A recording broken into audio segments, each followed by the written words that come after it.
benda-benda apa sih yang kita itu nggak boleh simpan gitu ya, supaya kita bisa benar-benar merasakan damai sejahtera. Karena saudara-saudariku, ada ternyata benda-benda tertentu yang kita pikir itu hanya benda hiasan tertentu ya karena kita suka begitu. Tetapi di dalamnya itu mengandung sesuatu yang bisa menarik kuasa-kuasa kegelapan gitu. Jadi ketika benda-benda itu ada di rumah, sadar atau tidak sadar, kenapa ya? Sepertinya di rumah ini ada sosok-sosok tertentu begitu ya. Nah, bisa jadi itu benda-benda tertentu itu yang membawa roh-roh tersebut. Oke, mau tahu? Ya, hari ini saya akan membagikan 14 benda yang kita harus hancurkan, buang kalau kita mau mengalami damai sejahtera di rumah kita, di tempat kerja kita. Oke, baik. Tapi sebelumnya, Saudari Murni, kenapa kita harus membuangnya itu? Oke, supaya Bapak Ibu tahu gitu ya, ada firman Tuhan. Jadi kita buka di Ulangan 7 ayat 25. Itu berkata bahwa patung-patung Allah mereka haruslah kamu bakar gitu ya. Jadi sebenarnya seperti ini Bapak Ibu. Sebelum kita nanti akan membahas gitu ya, 14 items atau 14 benda yang Bapak Ibu nggak boleh simpan gitu ya. Nggak boleh taruh di dalam rumah gitu. Nah, jadi seperti ini. Tuhan itu sangat pencemburu ya. Dia tidak mau ada hal yang membuat kita itu terpaut dengannya gitu ya. Dan biasanya benda-benda tersebut mau tidak mau begitu ya, bisa menggambarkan atau mensimbolkan yang namanya ilah gitu ya pada zaman waktu itu. Bahkan mungkin sekarang berpikir sekarang kan udah modern begitu. Jangan banyak benda-benda yang telah diredesign gitu ya, diulang kembali, dirancang ulang kembali. Namun substansi di dalamnya itu masih tetap gitu ya. Oke, nah jadi artinya Tuhan itu nggak suka gitu ya. Nggak suka ada benda-benda yang seperti itu di dalam rumah kita. Jadi seperti ini misalnya, saya kasih aja contohnya ya supaya rekan-rekan itu bisa ngerti gitu ya. Jadi misalnya gini, hati kita itu kan untuk Tuhan, kita nggak berpikir bahwa benda-benda itu ada ilah-ilah di dalamnya, ada mantra-mantra di dalamnya gitu ya. Itu ibaratnya sama seperti ini. Bapak Ibu yang sudah menikah gitu ya, sudah menikah gitu, udah berumah tangga gitu. Kemudian misalnya sang suami bilang, saya itu sayang sama istri saya begitu, cinta sama istri saya, saya nggak berbohong sama dia. Tiba-tiba Bapak izinkan seorang pelacur gitu tinggal di rumah Bapak gitu ya. Gimana perasaan istrinya gitu? Gimana perasaan istrinya? Sekalipun Bapak bilang saya itu cinta sama istri saya 100%. Tapi kalau misalnya Bapak mengizinkan seorang pelacur gitu ya, bukan artinya pelacur yang bertobat, enggak, maksudnya memang dia pelacur gitu ya, tinggal di rumah. Itu kan enggak baik begitu ya. Nah, sama halnya gitu. Itu bisa menarik Bapak gitu ya untuk melakukan dosa dengan pelacur itu. Yang awalnya memang benar-benar mencintai. Nah, sama halnya dengan ketika kita menaruh benda-benda tertentu di dalam rumah kita gitu ya, yang sebenarnya itu punya kuasa roh jahat di dalamnya. Oke, jadi teman-teman, Bapak Ibu, saudara-saudariku yang dikasih Tuhan bisa mengerti ya apa sebenarnya di balik itu. Nah, oke, baik. Sepertinya sudah tidak sabar. Apa saja benda-benda itu? Yang pertama adalah lukisan-lukisan yang mengandung aura-aura negatif ya. Jadi ada lukisan yang memang simply itu hanya lukisan gitu. Tetapi ada lukisan yang memang itu sudah dipersembahkan begitu ya, menarik sebuah kuasa kegelapan. Misalnya lukisan-lukisan, makanya kalau di film-film horor kan ada lukisan-lukisan yang sepertinya dia berbicara, dia bisa berubah begitu. Itu dari mana? Apakah itu hanya fiksi belaka? Enggak. Realitanya ada lukisan-lukisan tertentu yang memang dia mengandung kuasa roh jahat gitu ya. Saya pernah mendengar seorang nabi Tuhan gitu ya. Dia bercerita tentang sebuah keluarga yang mengalami masalah di dalam keluarganya sejak kali mereka menaruh lukisan tertentu di rumahnya. Awalnya mereka tidak tahu bahwa penyebabnya itu ada lukisan. Nah, ketika keluarga ini sharing gitu kepada hamba Tuhan itu. Kemudian hamba Tuhan ini dia berdoa, cari tahu apa sebenarnya masalahnya, kok nggak nemu gitu ya. Nah ternyata Roh Kudus menyingkapkan bahwa lukisan yang ada di rumah tersebut itu mengandung roh gitu ya.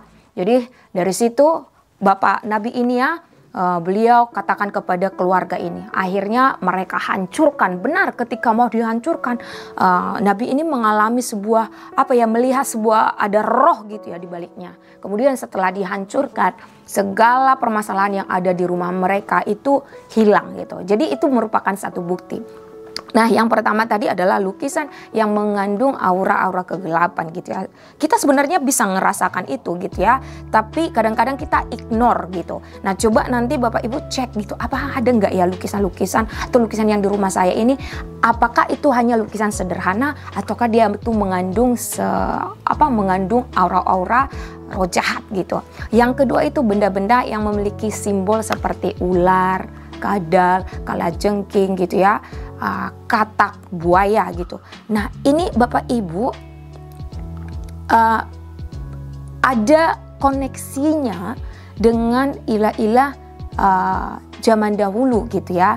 Jadi dalam kepercayaan tertentu di Indonesia maupun di negara-negara Asia, Afrika gitu ya, ada hewan-hewan tertentu yang dianggap sakral gitu ya. Kemudian mereka memanifestasikannya dalam bentuk patung-patung. Bapak Ibu, kalau ada seperti itu, benda-benda seperti ini, apakah dalam bentuk patung, apakah dalam bentuk metal gitu ya, hanya buatannya saja yang berbeda tetapi menyimbolkan sama saja. Mohon itu dihancurkan, dibuang begitu ya. Nah, yang kedua itu tadi patung yang bersimbol ular, kadal, kalajengking, buaya gitu ya, dan katak. Yang ketiga itu topeng dari negara-negara tertentu. Ada ya topeng-topeng tertentu itu yang kayaknya seram gitu. Nah, itu juga mengandung ya Bapak Ibu. Nah, yang keempat itu rantai atau kalung yang berkaitan dengan agama-agama palsu atau kepercayaan lain gitu. Ada biasanya itu kalau yang saya lihat itu ya, kalau yang pernah saya lihat itu ada seperti kristal gitu ya. Ada yang namanya seperti kristal gitu ya, kristal tapi dia mensimbolkan seseorang gitu. Saya tuh lupa gitu, tapi dia itu punya aura. Kemudian adalah kalung-kalung, saya tidak bilangkan semua gitu ya, tapi beberapa kalung-kalung terapi itu punya kuasa negatif gitu ya. Saya bisa rasakan itu gitu. Jadi Bapak Ibu jeli dalam membeli segala peralatan-peralatan begitu ya. Jadi rantai atau kalung yang berkaitan dengan agama-agama palsu gitu ya. Ya, bisa saja mungkin yang punya simbol-simbol ular tadi gitu ya. Pokoknya yang dia saudara agak aneh gitu ya. Kemudian yang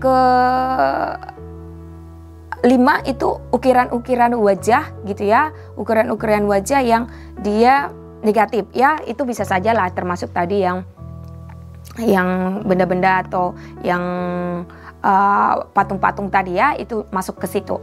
Yang kemudian yang keenam itu benda atau peralatan yang dipersembahkan kepada leluhur gitu. Nah misalnya feng shui gitu ya, atau jampi-jampi itu sudah di mantra-mantrain gitu, dan itu sudah dipersembahkan kepada nenek atau leluhur kita. Nah ketika itu udah dipersembahkan, itu artinya kita mau tidak mau udah terkoneksi dengan roh leluhur kita ya.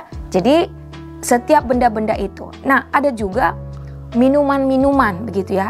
Minuman ini dipercaya bisa memberikan kesehatan gitu. Padahal sebenarnya minuman ini udah dipersembahkan dengan nenek moyang gitu. Itu juga ya. Nah yang ke-7 itu kotak jalangkung atau papan jalangkung ya. Itu juga ya, itu mengandung. Bapak Ibu mungkin pikir ini cuma main-main aja. No gitu. Jangan buat hidup kita itu main-main. Oke. Yang ke-8 itu ada beberapa souvenir yang mungkin Bapak Ibu yang suka jalan-jalan gitu ya, kemudian lihat ini unik. Itulah yang dibuat si iblis gitu, menarik kita dulu gitu ya dengan tampilan gitu, ternyata di dalam itu udah mengandung roh gitu. But anyway, kenapa ya sebuah benda itu mengandung roh gitu? Gini aja Bapak Ibu, kita kan ada roh, kita orang Kristen ada Roh Kudus, yang ini ada roh jahat, demons gitu, setan dan segala macam manifestasinya gitu. Nah ingat, ketika Paulus menyembuhkan orang sakit, itu gunakan sapu tangan. Sebenarnya sapu tangannya yang menyembuhkan atau kuasa yang bekerja di dalam sapu tangan itu? Benar, kuasa yang bekerja di dalam sapu tangan itu. Jadi artinya apa? Jika benda tertentu bisa digunakan sebagai media, sebagai mediator gitu untuk membawa kuasa Roh Kudus, itu artinya juga benda yang lain itu bisa digunakan sebagai mediator membawa roh jahat gitu. Jadi sama aja ya, iblis itu hanya selalu menipu ya, mengimitasi apa yang dikerjakan oleh Tuhan gitu. Jadi benar gitu ya, setiap benda itu ada rohnya di dalam. Oke, jadi kalau misalnya teman-teman bukan berarti kita nggak bisa beli souvenir, tapi perhatikan jeli gitu ya. Ada mungkin benda-benda yang gitu ya, pokoknya yang mengandung binatang dan segala macam begitu ya. Kemudian keunikan daerah tertentu itu gitu, perhatikan dengan jeli ya gitu. Nah kemudian yang ke-9 itu ini yang sering ya, mungkin kita percaya biasa aja gitu, perhiasan-perhiasan yang dipercaya akan membawa keberuntungan gitu ya. Misalnya supaya kita terlihat cantik, yang bisa mengubah emosi kita gitu. Masa sih gelang bisa mengubah emosi kita gitu ya? Tapi sebenarnya mau tidak mau memang ada yang seperti itu gitu. Baru yang sejenisnya itu juga seperti dream catcher. Dream catcher itu tahu ya, yang ini ya, dream catcher itu biasanya digunakan untuk supaya kita bermimpi indah gitu. Segala mimpi-mimpi yang membawa keberuntungan, keberhasilan, kesuksesan itu saya ambil, kita catch gitu. Mana ada, memang Tuhan akan berbicara melalui mimpi tanpa melalui dream catcher ini. Tapi melalui dream catcher itu sudah sebenarnya menginvite atau mengundang roh yang jahat untuk masuk ke dalam mimpi kita. Sebenarnya mimpi itu adalah momen dimana roh kita itu terbuka dengan alam spiritual gitu ya. Sehingga mudah untuk baik roh kudus maupun roh setan untuk masuk gitu. Nah sekarang kita yang membentengi, apakah roh-roh jahat itu yang akan bermanifestasi di dalam mimpi kita atau enggak gitu. Jadi hindari intinya dream catcher ini. Yang kemudian itu tanduk-tanduk. Ya, tanduk-tanduk itu ada banyak ya, tanduk-tanduk mungkin ada dari negara-negara tertentu yang Bapak Ibu beli gitu ya. Itu juga dibuang saja. Kemudian ada juga patung-patung kecil. Mungkin kita pikir ini cuma hiasan-hiasan di meja gitu. Banyak sekali patung-patung yang kecil-kecil itu, mungkin malaikat-malaikat kecil atau Buddha-Buddha kecil dan sebagainya. Itu cuma digantung. Atau ada ya yang kayak gini saya kurang lupa itu apa namanya gitu ya. Itu jangan gitu ya. Itu dibuang. Kemudian benda seperti keris atau juga tongkat-tongkat jimat atau benda-benda suku-suku lainnya gitu ya, yang memang dia itu secara kepercayaan suku tersebut itu biasanya digunakan dalam ritual. Itu perlu gitu ya, dibuang semua itu. Nah yang keempat itu CD, video atau DVD atau juga teman-teman mungkin yang sewa gitu secara virtual melalui YouTube gitu ya, yang mengandung tentang Halloween, pornografi, kemudian musik-musik metal gitu ya, musik atau film-film pembunuhan, seks gitu, kekerasan, kemudian hal-hal yang berbau tentang horor gitu ya. film-film seperti itu kalau ada di laptop, kalau ada di handphone, semua itu harus dihancurkan. Kalau ada di rumah yang bentuk CD fisikal gitu, dibuang semua ya. Yang bentuk soft file atau yang bentuk dokumen, semua di delete gitu. Nah, yang terakhir itu boneka gitu ya. Nah, sekarang lagi marak ya di Indonesia, ada yang malah merawat boneka sebagai anaknya. Tapi ada beberapa mereka yang bersaksi ini ada auranya, ketika jam sekian mereka akan bicara gitu. Sebenarnya itu bukan hanya fiktif belaka gitu, tapi ya seperti itu. Sekarang iblis mau mempopulerkan dirinya gitu ya. Itulah bentuk-bentuk manifestasinya gitu. Nah, teman-teman jangan tergoda dengan itu gitu ya. Jadi boneka-boneka seperti oh anyway, itu Putri Duyung. Putri Duyung itu tahu nggak sebenarnya? Itu melambangkan roh laut, roh penguasa di laut, mermaid namanya ya, mermaid gitu. Nah, itu kalau dalam ini istilahnya ada marine kingdom gitu ya, kerajaan marin. Marin itu di lautan gitu ya. Tapi nanti kita akan bahas itulah gitu. Makanya stay tune dalam di YouTube channel saya ini gitu ya. Beri komentar gitu, pendapat teman-teman gitu. Kalau misalnya ada yang mengalami dulunya menyimpan benda-benda ini gitu, ternyata setelah dihancurkan ada terobosan, ada perubahan di dalam keluarga, please kasih komentar supaya teman-teman yang ngerasa ini nggak benar gitu bisa tercelikkan gitu ya dengan kesaksian daripada teman-teman semua gitu ya. Jadi 14 ini dicek satu persatu, kemudian apa yang harus kita lakukan setelah kita udah tahu.